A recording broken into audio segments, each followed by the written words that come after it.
wassalatu wassalamu ala sayyidina wa maulana Muhammad Rasulillah wa ala alihi wa sahbihi wa man tabi'a sunnatahu wa jama'atah min yaumina hadha ila yaumin nahdah. Hadratus Syekh Sahibul Fadilah Al-Mukarram Ar-Rais Al-Am lil Jam'iyah Kiai Haji Miftahul Akhyar hafizahullah, yang saya hormati Bapak Panglima TNI Bapak Marsikal Dr. Hadi Cahyanto a'azzahullah fi sihatin daimah, beserta seluruh pimpinan di Mabes TNI dan para kepala staf darat, laut dan udara. Yang saya hormati Bapak Kepala Kepolisian Republik Indonesia, Bapak Dr. Andes Idham Aziz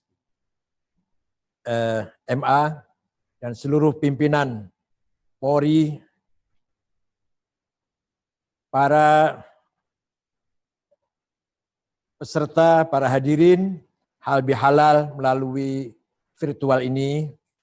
Saya atas nama Pengurus Besar untuk Ulama beserta seluruh lembaga dan badan otonom, Ansor, Pagar Nusa, Muslimat Fatayat, Ikatan Sarjana, Syarikat Buruh, Persatuan Guru NU, Asosiasi Pesantren, Asosiasi Penghafal Al-Quran, Asosiasi Tarekat, Asosiasi Seni Ishari, Pencaksilat Pagar Nusa, dan seluruh warga Nahdien mengucapkan ja'alnallahu wa iyyakum minal aidin wal faizin kulla amin wa antum bi khair taqabbalallahu minna wa minkum ajma'in. Mohon maaf lahir batin atas segala kesalahan, baik yang sengaja maupun yang tidak sengaja. Alhamdulillah, siang hari ini kita bisa bersilatul arham walaupun melalui daring, tidak tatap muka. Ini kita sudah menjadi budaya kita. Setiap Idul Fitri kita mengadakan acara namanya halal bihalal. Hal bihal itu silaturahim sebenarnya. Tapi kita punya terminologi sendiri yang digagas oleh Yai Haji Abdul Wahab Hasbullah, orang kedua pendiri NU setelah Mbah Hashim. Ketika beliau dimintai pendapat oleh Presiden Soekarno, ketika Presiden Soekarno ingin mengadakan silaturahim, mengumpulkan semua pemimpin bangsa, Kiai Wahab usul jangan menggunakan silaturahim, kurang keren. Apa Kiai? Halal bihalal. Itu hal bihalal, walaupun itu bahasa Arab, orang Arab tidak paham. Orang Arab tidak mengerti. Karena tidak ada dalam bahasa Arab halal bihalal. Di sana ada silaturahim. Itulah salah satu ya sedikit andil ulama NU membangun peradaban Islam di Indonesia ini. Kemudian diterima oleh Bung Karno dan sudah menjadi salah satu khazanah bahasa Indonesia yang berasal dari bahasa Arab, tapi ciri khas Indonesia halal bihalal. Setiap Idul Fitri diadakan dari pusat sampai ke dusun-dusun. Inilah salah satu ciri khas Islam Nusantara. Islam yang menyatu dengan budaya, bahkan Islam yang harmonis dengan budaya, Islam yang dibangun di atas infrastruktur budaya. Nah, dalam hal bihal ini, mari kita, karena waktunya singkat, secara singkat saja, mari kita tingkatkan, kita perkuat ruhul watoniyah, spirit nasionalis. Karena nasionalisme kita ini lahir dari perut bangsa Indonesia, dari karakter bangsa Indonesia. Kalau kami dari NU, lahir dari, muncul dari lisannya Hadratus Syekh Haji Hasyim Asy'ari. Minal qalbil mu'min, dari hati seorang beriman kepada Allah. Dengan ungkapan hubbul waton minal iman. Nasionalisme bagian dari iman.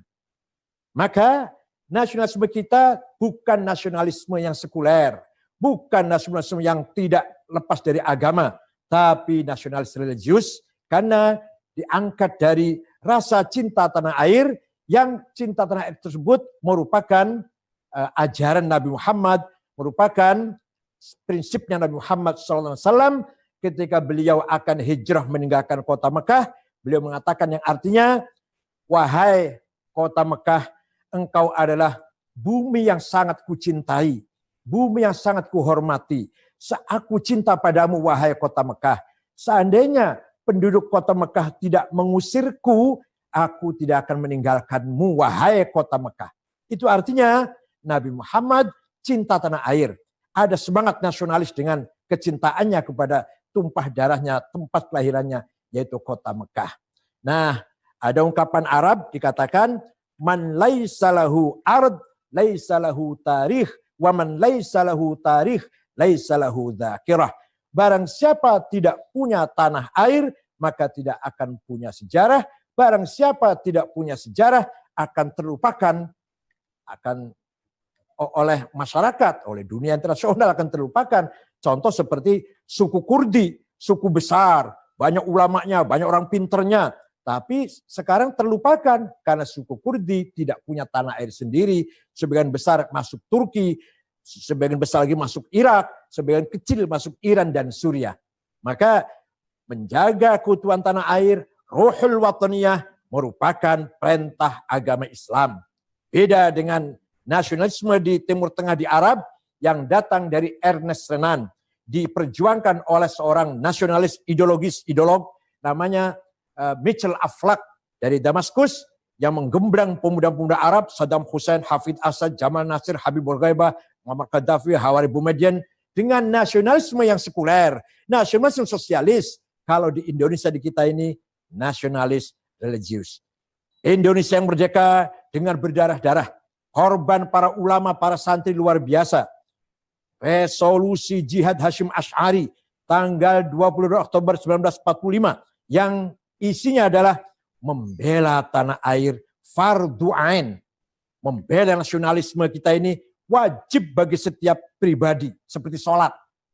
Fardu ain namanya, bukan fardu kifayah seperti menyolati orang mati fardu kifayah. Kalau sudah ada yang menyolati, yang lain tidak wajib. Tapi kalau fardu ain, setiap pribadi, setiap person wajib menjalankan seperti sholat 5 waktu. Maka membela tanah air, kata Ki Hasyim Asy'ari, wajib fardu ain. Bagi penduduk radius 80 km dari Surabaya, wajib angkat senjata, tidak pandang bulu levelnya atau derajatnya, semua wajib melawan dengan senjata. Di luar radius 80 km mendukung dengan apa yang mereka miliki. Terjadi peperangan 10 November yang sangat-sangat tidak seimbang. Pihak kita, para santri, apa adanya senjatanya, nikah di bawah pimpinan Brigjen Malabi dengan senjata lengkap. Alhamdulillah kita masih menang, mempertahankan proklamasi kemerdekaan 45, walaupun korbannya sangat banyak, sangat puluhan ribu korbannya, tapi kita masih menang. Nah, disitulah 10 November kita diuji, para santri terutama diuji, dan yang membunuh, yang berhasil membunuh Brigjen Malabi dengan memasang bom di mobilnya. Malabi mati, supirnya, ajudannya, asisten mati yang ada di mobil tersebut. Mohon maaf Pak Jenderal, bukan TNI, tapi santri Tebuireng, namanya Harun namanya. Sayang Harun tidak lari menjauh, dia berdiri melihat, ingin tahu hasilnya, Harun pun gugur, syahid bersama Malabi dan yang ada di mobilnya. Begitu pula ada seorang santri dari Surabaya, namanya Asy'ari, kebetulan namanya sama, Asy'ari. Naik ke atap Hotel Orient, sekarang Hotel Majapahit, merobek-robek bendera Belanda, mengibarkan merah putih, ditembakin dari bawah, alhamdulillah selamat, sampai hidup tidak tertembak. Itu pun nekatnya semangat watoniyah yang ditunjukkan oleh para santri, dampak dari anjuran Rasul Jad Hasyim Asy'ari, hubbul watan iman. Man mata li ajli watanihi mata syahidan, wa man khana li watanihi halalun damu. Ini kata Mbah Hasyim Asy'ari. Barang siapa mati demi tanah air, bukan demi agama loh, demi tanah air, mati syahid. Barang siapa berkhianat kepada tanah airnya, boleh dibunuh, halal dibunuh, halal darahnya. Itu fatwa Hasyim Asy'ari, resolusi jihad tanggal 22 Oktober 1945.